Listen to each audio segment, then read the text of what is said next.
মানুষ মৃত্যুর পর কবরের ভিতরে কোন লোকের রূহ কিভাবে থাকবে?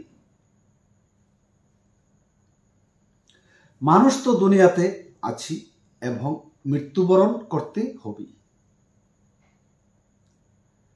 দুনিয়ায় থাকতে আমরা যদি আমাদের পিছনের খবর জেনে নিই, আমাদের জন্য রাস্তাটা একটু এগিয়ে রেখে গেলাম।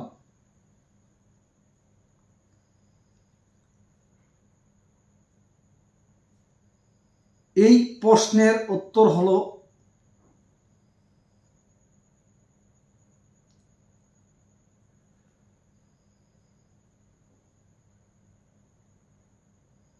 নবীদের রূহ মৃত্যুর পর বেহেশতের মধ্যে ভ্রমণ করিয়া বেড়াবে। 2 নাম্বার, শহীদগণদের রূহ সবুজ রঙের পাখির আকারে বেহেশতের ফল ভক্ষণ করিয়া বেড়াবে।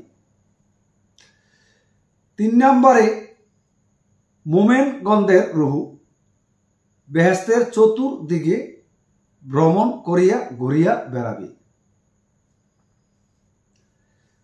4 নম্বরে, গুনাহগারদের রূহ হাওয়ার উপর ঘুরিয়া বেড়াবে। 5 নম্বরে, কাফেরদের রূহ সপ্তম তালা জমিনের নেচে কালো বরণের পাখির আকারে পিঞ্জিরার ভিতরে অবস্থিত করবে।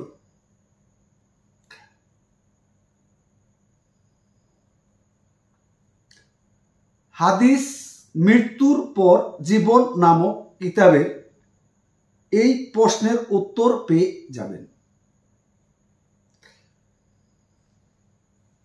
পবিত্র কোরআন শরীফে সূরা কাফিরুন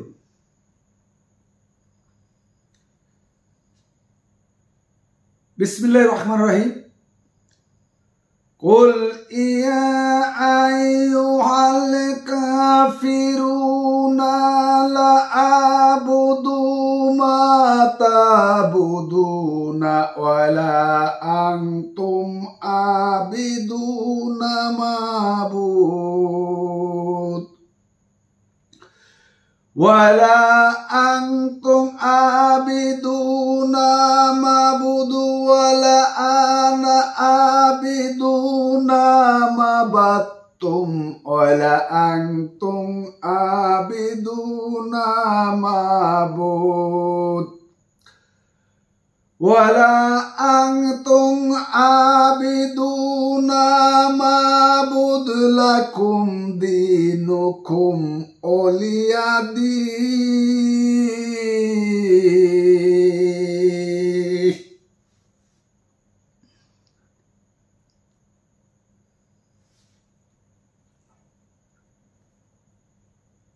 আপনি বলে দিন, হে কাফেররা, আমি তার গোলামি করি না যার গোলামি তোমরা করো, তোমরাও তার গোলামি করো না।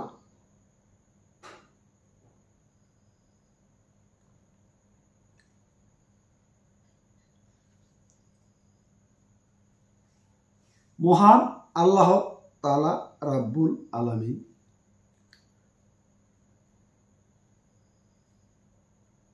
পবিত্র কোরআন শরীফের সূরা কাফিরুন তেলাওয়াত করলাম এবং বুঝতে চাইলাম।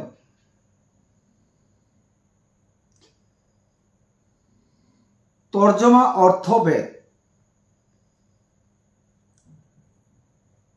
প্রত্যেকটা বস্তুর যদি আমরা আধ্যাত্মিক না বুঝি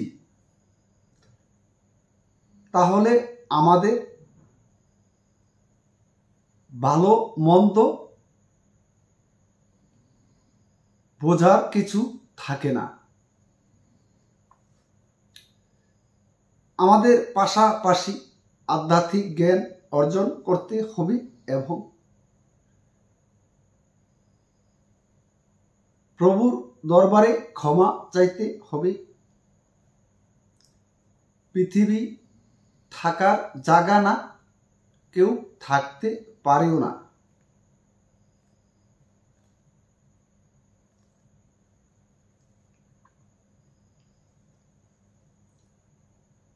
মহান আল্লাহ তাআলা রাব্বুল আলামিন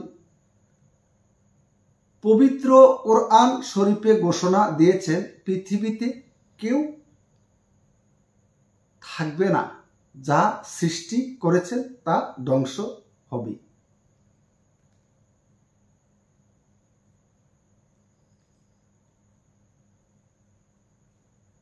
সম্মানিত বন্ধুগণ,